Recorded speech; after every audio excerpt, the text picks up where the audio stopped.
Azərbaycan, siz 4 iyul və 8 iyul tarixlərində ATƏT-in Parlament Assambleyasının Hakada keçirilmiş sessiyasında iştirak etmişsiniz orada və Azərbaycanla bağlı bir sıra ziddiyyətli qətnamələrin qarşısının alınması ilə bağlı hansısa nə kimsə fəaliyyətlər ortaya qoyulub. Bax, bu fəaliyyətlər nələrdir və nələrə nail olunub, istəyərdim bu barədə danışasınız. Çox sağ olun Arzu xanım. Elə dediyi sual bugün müzakirə etdiyimiz mövzu kontekstindən də maraqlıdır. Çünki biz bugün Azərbaycanın sülh gündəliyini, etimad quruculuğu gündəliyini müzakirə edirik və Azərbaycanın bütövlükdə mən bizim söhbətin başında da qeyd etdiyim kimi bir sülh qurucusu bir imici formalaşıb, bir sülh qurucusu yeganə, yəni bugün hal-hazırda ətrafımızda olan münaqişələrə baxsaq, dünyada olan münaqişələrə baxsaq, yeganə münaqişəni həll edən və onun sonradan davamında sülhü gətirən və sülhü reallaşdıran yeganə dövlət Azərbaycandır. Ermənistan isə Azərbaycanın məhz gücünə, Azərbaycanın həm diplomatik, hərbi gücünə tabi olaraq və Azərbaycanın bugün diktə etdiyi şərtləri qəbul edərək artıq bu proseslə razılaşıb və bunu hesablaşmaq və qəbul etmək zorunda qalıbdır. Bu baxımdan da ATƏT Parlament Assambleyasının Haqada keçirilən 33-cü illik sessiyası və orada qəbul olunan qərarlar Azərbaycan üçün müstəsna əhəmiyyət kəsb edirdi.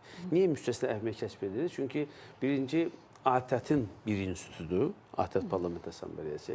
ATƏT-in keçmiş münaqişə ilə bağlı çox mənfi bir mirası var. İkinci, bizim üçün əhəmiyyət kəsb edən oydu ki, ATƏT-in illik sessiyası məhz 2025-ci ilin avqustun 8-də Vaşinqton sammitindən sonra keçirilən ilk toplantı idi. Hansı qərar qəbul etmək səlahiyyətinə malik olan toplantı idi. Üçüncü isə artıq bu dövrdən sonra Minsk qrupunun ləğv olunduğu və bütövlükdə sülh müqaviləsinin mətnindən paraflandığı və Azərbaycan və Ermənistan arasında normallaşma prosesinin başladığı bir dövrə təsadüf edirdi. Bu baxımdan bizim üçün prinsipal məsələ oydu ki, hər hansı bir formada ATƏT Parlament Assambleyasının komitələrinin qətnamə layihələrində Azərbaycan-Ermənistan normallaşması prosesi, sülh prosesi buna toxunulmasın.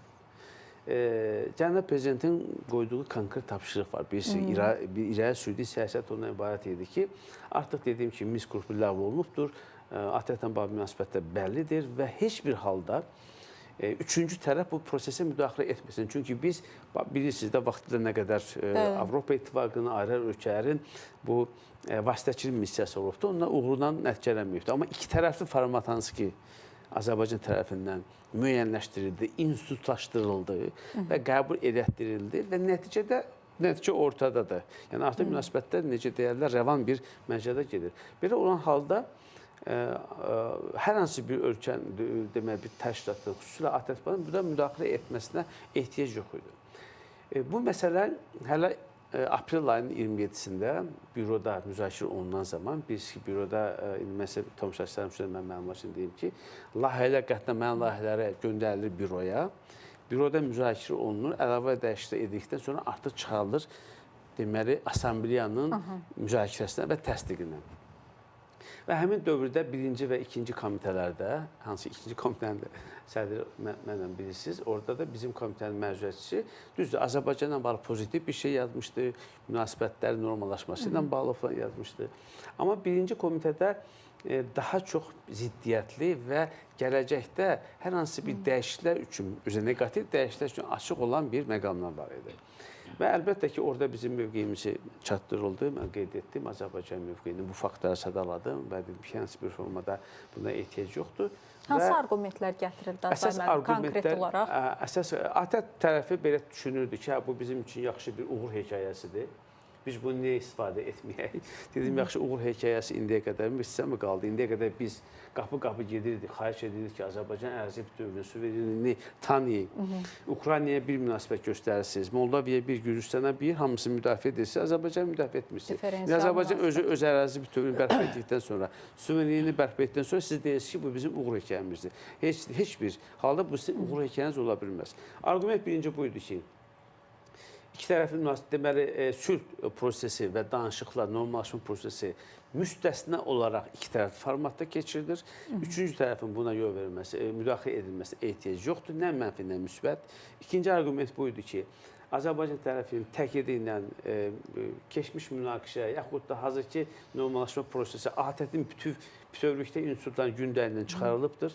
Buna görə sizin haqqınız yoxdur. Üçüncü argument odur ki, Minsk qrupu artıq ləğv olunubdur. Bir beynəlxalq mexanizmi artıq yoxdur. Ona görə də sizin burada hər hansı bir formada bizə məsləhət verməyiniz, tövsiyə verməyinizə ehtiyac yoxdur. Və nəhayət, dördüncü əsas argumentlərdən biri bundan ibarət idi ki, artıq bizim hazırki dövrdə hər hansı bir müdaxilə bu regionda çox mənfi bir proseslərə gətirib çıxara bilər.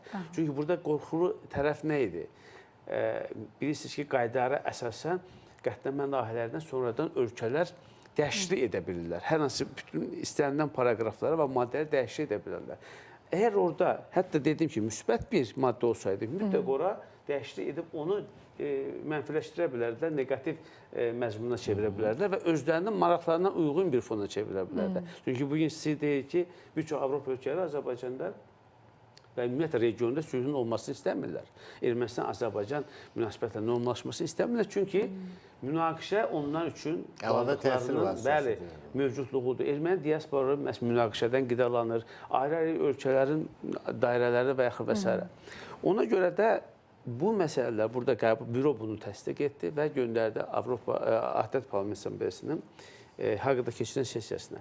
Ən önəmli məsələ budur ki, orada da hər hansı bir dəyişiklik olmadı və bütövlükdə sənədlərdə hər hansı bir formada Azərbaycanın adı çəkilmədi. Bu məsələyə deməli toxunulmadı. Bu nə deməkdir? Hətta yeri gəlmişəm, orada 14 əlavə bənd də qəbul edildi. Komitələrin əsas qətnammələrdən əlavə 14 ayrıca qətnamə qəbul edildi, ayrı-ayrı mövzulardan. Yeri gəlmişəm, Gürcüstandan bağlı çox sərt deməli qətnamələr qəbul edildi. Rusiya, Belorusiya mən demirəm. Və bu bir növ belə deyək də keçmiş postsovet məkanında bəlkə də ilk dəfə idi ki, bəlkə həqiqətən ilk dəfə idi ki, son 33 ildə məhz Azərbaycanın adı Ermənistanla birlikdə yaxud da Ermənistan-Azərbaycan münaqişəsi ATƏT-in sənədində qeyd olunmurdu. Bu da o deməkdir ki, Arzuxan, bu da o deməkdir ki, artıq münaqişə qeyd olunmurdu. Bəli, münaqişə qeyd olunmurdu. Bayaq biz məsələyə qayıdırıq, Azərbaycanın həyata keçirdiyi siyasət, orta güc, dövlət funksiyası, yaxud da statusu, həyata keçirdiyi siyasətin qəbul edilməsi. Artıq düşünün ki, ATƏT və onun Parlament Assambleyası artıq Azərbaycanın Cənab Prezidentinin həyata keçirdiyi sülh gündəliyini və etimad quruculuğu gündəliyini və o cümlədən institutlaşdırılmış iki tərəfli formatı qəbul etdi.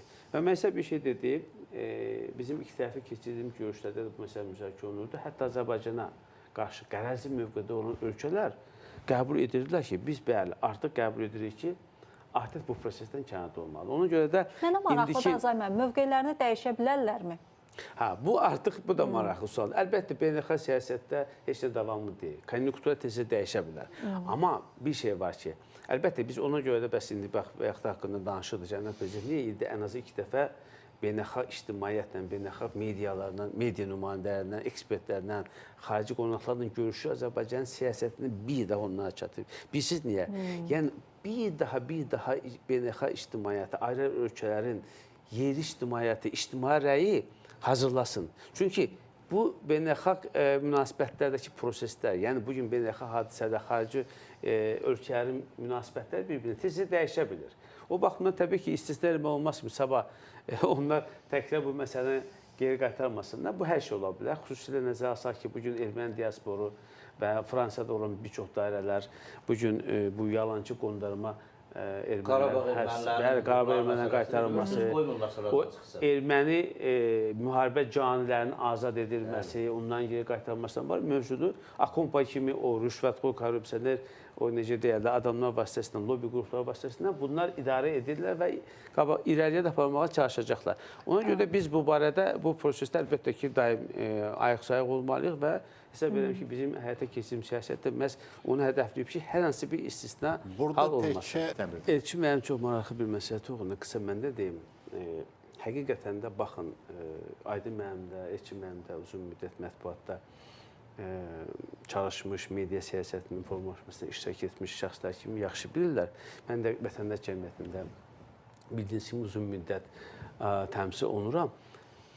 Bu prosesin bir neçə ayağı var. Bir ayağı mediadır, bir ayağı QHT-dir, bir ayağı isə siyasətçidə parlamentarlar əsası. Hökumətlər burada bilirsiniz ki, daim çalışırlar ki, o diplomatik etik qaydalarına əməl etsinlər. Mediadan bağlı Elçin müəllim dedi. Əminəm ki, Aydın müəllim kifayət qədər əlavə edə bilər. Amma QHT-lərlə bağlı mən sizə deyim ki, baxın, biz Azərbaycan dövləti o qədər uğurlu bir siyasi həyata keçirdik. Öz milli maraqlarını qorumaq üçün bu prosesi elə gözəl formada tənzimlədi ki, biz prinsip etibarilə mən hesab edirəm ki, Azərbaycanın milli maraqlarına zidd olan xarici qüvvələrin əlində alətə çevirirlər. Demək olar ki, hər hansı bir antimilli qüvvələrin necə deyirlər, fəaliyyətinə imkan vermədi. Həm bu qanunvericilik formasında həyata keçirdi. Baxın, Gürcüstanda bir xarici agent adlı bir qanun qəbul edildi. Gürcüstanın başına açılmadı, oyun qalmadı. Amma Azərbaycan bunu birinci əsaslandırmış şəkildə etdi. İkinci bunu bir ağıllı formada etdi.